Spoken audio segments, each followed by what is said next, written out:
The main thing is pay attention. Pay close attention to everything you see. Notice what no one else notices, and you'll know what no one else knows. Starting to see that Dow really kick up, and as a result, finally starting to get a decent move. At least the EMAs now, when we look at this short term, have kicked to the upside. So up to here, failure, another failure, like, okay, get the heck out. I mean, if you scalp that, that's fine, but no real sort of behavior that we sort of jump in on the long side. But get to here, we've had a whole bunch of failures, a little bit of a washout. Buyers step in here at slightly higher prices than this anchor, step at higher prices again. Big move in the Dow. Don't really want to buy into a transition. I just patiently waited to try and get a fill in here, which I managed to do by not chasing. And even though we're up at these prior highs, this is that classic just hugging the EMAs without actually getting away from them. So we get up to the transition, and this is where it changes its behavior right here. So happy to try to get in anywhere, not obviously at the high, but slightly better than that. And again, it's about taking cues from behaviors that we know. We operate on nuances a lot of the time, and again, it's all about just getting in and getting on side and then kind of worrying about everything else after that.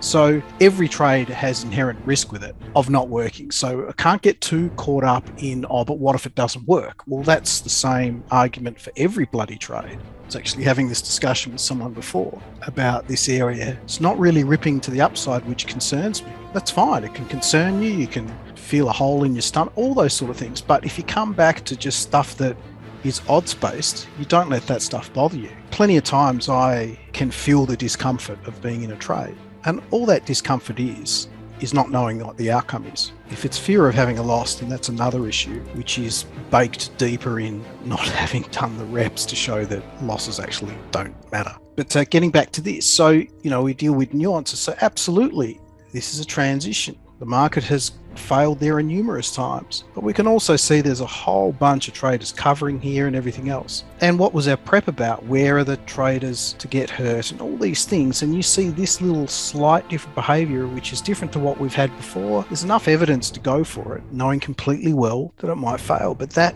it might fail is applicable to every single trade. What wouldn't be cool is buying that, because that's not a high odds move to chase that. This is different. Now, it just so happens that the Dow's come off a little bit and we've got a whole bunch of failures. So I might be out of this in a jiffy, maybe. I'm still on side plus a bit. But anyway, I just want to point that out because it's little things like that that often enable you to get an edge, because a lot of traders won't go that extra mile with those nuances. When you've had all of these failures prior and you get a very different behavior, there's other traders who are just going to have, they're not going to be looking at a 9-tick chart. I'm going to see it. They're going to have something else. And so we've, just by having this in our arsenal, we're picking up something that they're not. So I can tell you that a lot of traders will just go, oh, look, I don't want to get long there. You can understand that. Now, that's part of our reason to double check as to why we would want to get long. As I said, sometimes it's just these little nuances that give you an edge where other traders won't notice, particularly in this scenario where you've got it almost saying something else to you.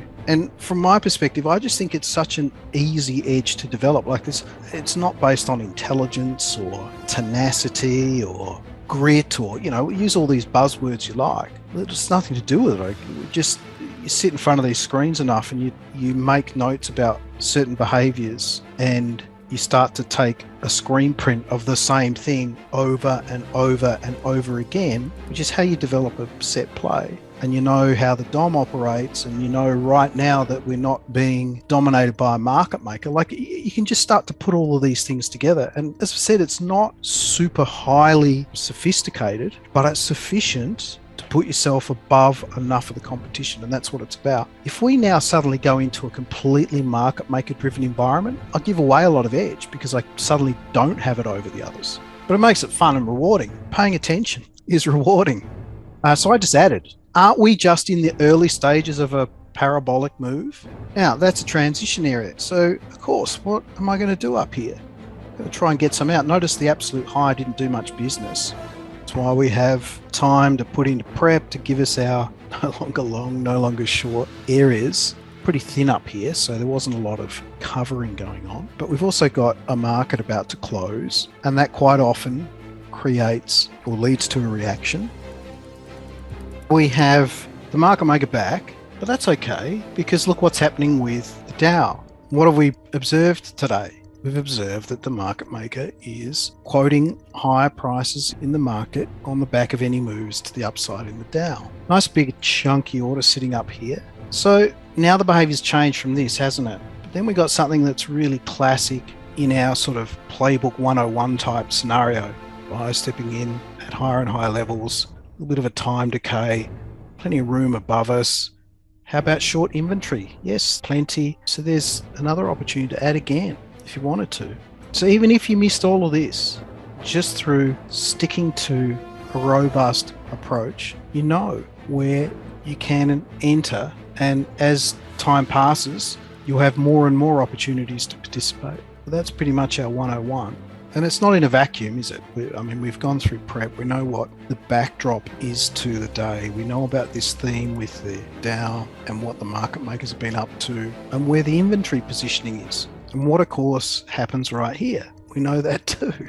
We can just focus on our execution. We're not having to go, what's up here? What do I need to take care of that, all of that early in the day? So now we just wait for the right behaviors and then just nail the execution.